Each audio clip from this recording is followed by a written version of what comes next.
Mae Williams di gyd yn dda fanna. Bale at Insel. Ceisio creu y cyfle. Mae'n dod i Pŵl. Ddyle fod i tanio falle. Ddyle fod i tanio fanna. Mae'n chwilio am gymorth. Mae Dans ar gael, ond mae'r Seintiau di heidio nôl nawr. Mae hwnna'n beniad gwych i'r gefn yr hwyd gan Wild. Am gychwyn i'r ymwelwyr. Ond mae Michael Wild i sgorio unfed gol ar 15. Nawr tema ganddo ni gêm. Mae rhaid mae'r amddiffynwyr yn meddwl lle mae Michael Wild.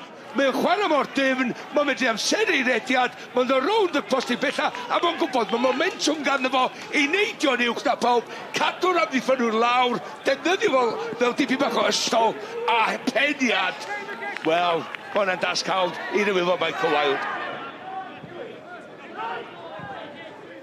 Yna bas dda i lwybyd Sislevic, mae Sislevic di dawnsio heibio'r amddiffynwr. Disney oedd o. Yr unig beth oedd o'i le, oedd yr ergyd ar y diwedd. Tirwch ar dy sedd bod tro mae'r dyn yma'n cael y bel. Hannar cyfa, ond mae'n mynd heibio'r postyn. Spender. Redmond. Redmond i Haneli, mae hwnna'n bas hyfryd! A mae'r bediad ardderchog o Beniad Robles. Y peth cynta, mae Oli Byrne di gorfod i wneud, ond y croesiad oedd y gyfrinach a falle dyle fod i sgorio. Wel, mae'n rhaid fo sgorio. Mae wedi tynnu Ruth Horan, ond y gwaniaeth rhwng fo a Mike Wild, mwy clinigol, mae hwnna'n gornel o gol, dim yn canol. Nawr, ti'n mynd gyfle i Marriott i roi fi mewn, mae Sislevic allan a mae'n mynd i hun. Brobel, sy'n sgorio gymaint y dyddiau yma, mynd i hun! A mae di gwneud eto. A mae'r record o yn rhyfeddol. 9 gol mewn 7 gêm bellach. A mae'r Seintiau yn gyfartal. Brobel sy'n cael y cyfa i pyn bach o sgiliau ar y bel. Mae'n twyllo, a wedyn ellathi trwy coesau rhywun yn y diwedd. Callum sy'n digon agos iddo fo i ddechrau. Mae'n cael ar ei droed cefn yn lle fod ar y droed flaen i trio dwy'n y bel. Neu fod yn agosach i gael bloc i fewn rhwng y gol a'r bel, ond dio ddim yn cael un o'r cyffyrddiad o dacl arni. A wedyn yn y diwedd, mae Brobel yn sgorio. Mae'r bel gan Davies, da ni'n gweld llawer iawn ohono fo hyd yn hyn. Y bel allan at Chris Owens, tro yr ymwelwyr y diwasgu. Owens yn chwilio am Davies, Davies yn penio mewn! A mae Wild i sgorio eto! Cyd chwarae bendigedig, ac unwaith eto, maen nhw'n ôl ar y blaen. Wel, fedrech chi ddim tynnu dylygad yr wrth y dyn yma na drach, mae ar dan ydy. Gret o bel i fewn i ddechrau. Wedyn, felly Danny Davies ddim sgorio fan hyn, felly penio draws y cwrs 6 a beth cywir i wneud. Oedd wedi gweld rhediad Michael Wild, dim ots. Mae Michael Wild yn mynd i reid i hyn mewn safle lle fe di ddo sgorio. Dim cyn y bel gyrraedd, pan mae'r bel yn gyrraedd, dwi'n cyrraedd. Mae o'n berffaith o amseriad a mae o'n just y dasg sydd o pasioi ar y boli fo ochr i droed i fod i'r gol. Redmond. Brobl. Ffigio chydig bach o le.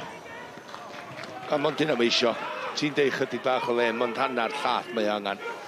Os dwi'n mynd mewn llinell syth, mae'n hawdd i farcio. Edrych ys ymwneud symud y bel o un ongl i ongl arall.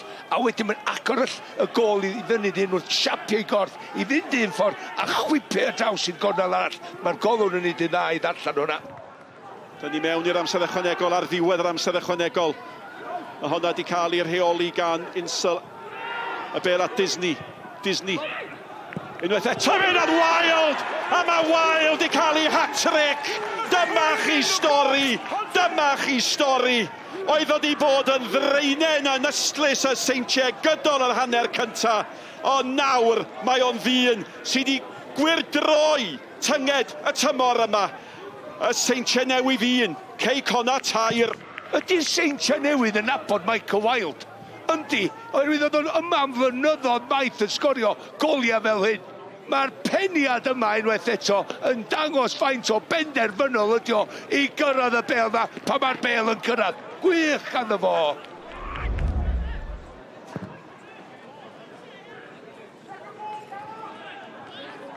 Insel!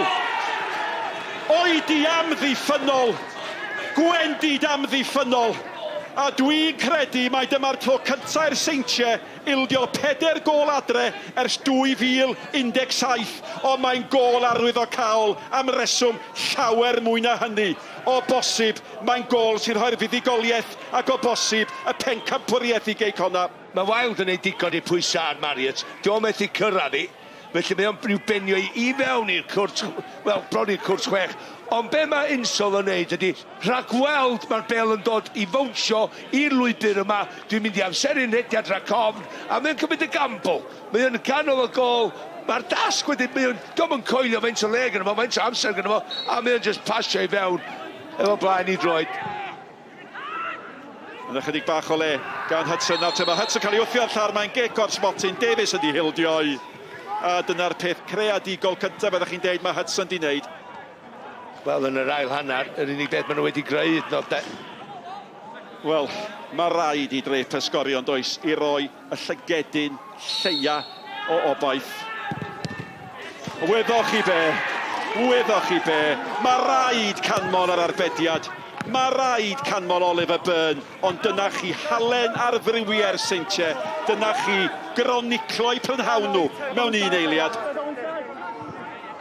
Y bel mewn at Draper.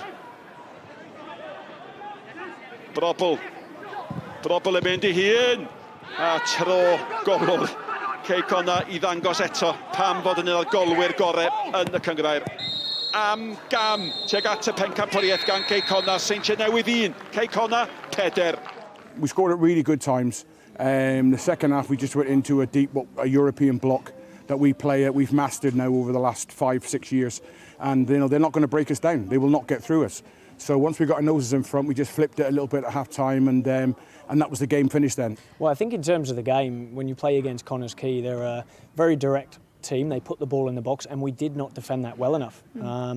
We have done in the past in other games, but we certainly didn't do it today. And I think we got beat at the far post and we got beat at the near post in the air, and then the last one dropped down and they scored. So when we conceded those 2 goals, one before half time and one after time, it made it very difficult for us. So yeah, I think it's a game that I didn't see coming, if I'm honest, and I think we need to pick it up and improve moving forward on those 2 areas, because other than that, I think probably first half an hour we started the best team, although they scored obviously, but we played the better football.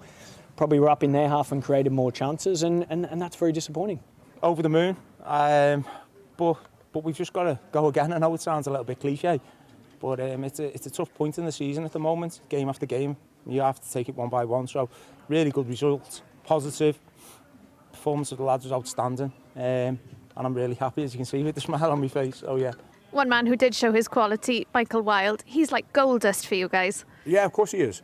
You know, he's done it for me all season. He's done it for many years now, and the qualities that he has are unique in football. You know, you're against 2 lads who are 6'4", both of them. And he's too clever for them with his movement and all that, and then he goes and dominates people, and you know, he's been magnificent for both these clubs, so he should be very proud tonight. Do you think that's the most dominant you've played against TNS whilst you've been at Connah's Quay? No, not at all. I think the past probably 2 years, 18 months now, we've come here, dominated, even with me not in the side, and that's because of the detail that goes into what's needed to do on the day. I think everybody knows their roles and responsibilities, carry them out to the T. And this time, though, we got what we deserved. We should have got what we deserved as well earlier on in the season. They got the advantage now, of course, in points and the way that they played with that scoreline. So it lays down the challenge for us to come back Tuesday night, put on a good performance, get back to winning ways, tighten up defensively at the back as well, and then see where that takes us into Saturday.